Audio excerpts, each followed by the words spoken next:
Well, the US president has once again called off the planned heavy strikes on Iran, saying that he had received requests from the Gulf countries as well as Iran itself. Trump announced the conditions to stop the military strike. This is what he says. Trump says that the US was locked and loaded for an unprecedented strike against Iran. However, at the request of Iran and regional partners, cancelled the attack upon reaching a temporary deal. Trump then says that the deal requires immediate and complete opening of the Strait of Hormuz, and that falls within the parameters of their decision, and a total end to Iran's nuclear threat. Then he further adds that Israel was committed to pause actions to rapidly finalize this deal. Pertinent to note, there's been no response yet from Iran. Now, according to an Axios report, Saudi Crown Prince Mohammed bin Salman spoke to President Trump over the phone and expressed concern over his plans for massive new strikes against Iran.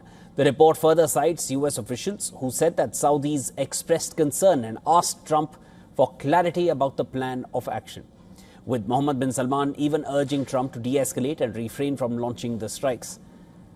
Earlier, US and Israel were reportedly preparing new heavy strikes on Iran, being dubbed as the harshest bombing campaign ever. The US military had plans involving strikes on Iranian energy facilities, including power plants and oil refineries. The military action included Israel coordinating with US. According to an Axios report, the proposed bombing campaign was aimed at pressuring Iran to accept US terms in negotiations. Earlier, Iranian lawmaker Hassan Ghashgavi claimed that the US was sending contradictory signals. In a post on X, this is what Ghashgavi wrote: that US was deceiving Iran by pursuing back-channel contacts with the Iranian side, while it publicly warns of possible military actions against it.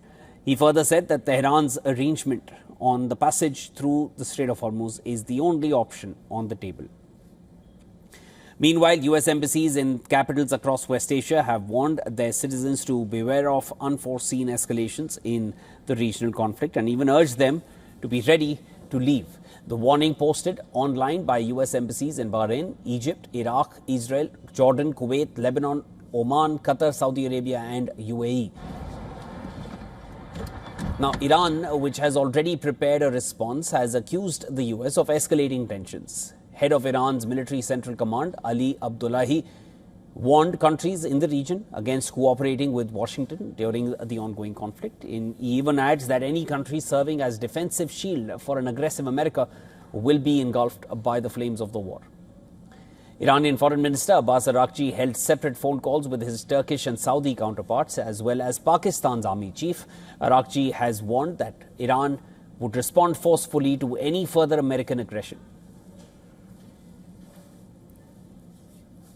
Previously, he had warned that Iran's defense strategy would be an eye-for-an-eye response against any attacks on its infrastructure.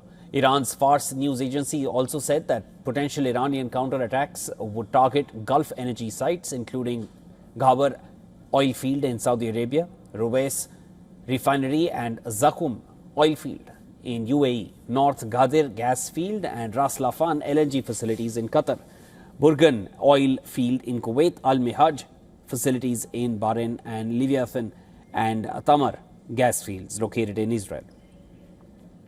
Now, there's growing discord within the US administration over just how to handle this conflict with Iran.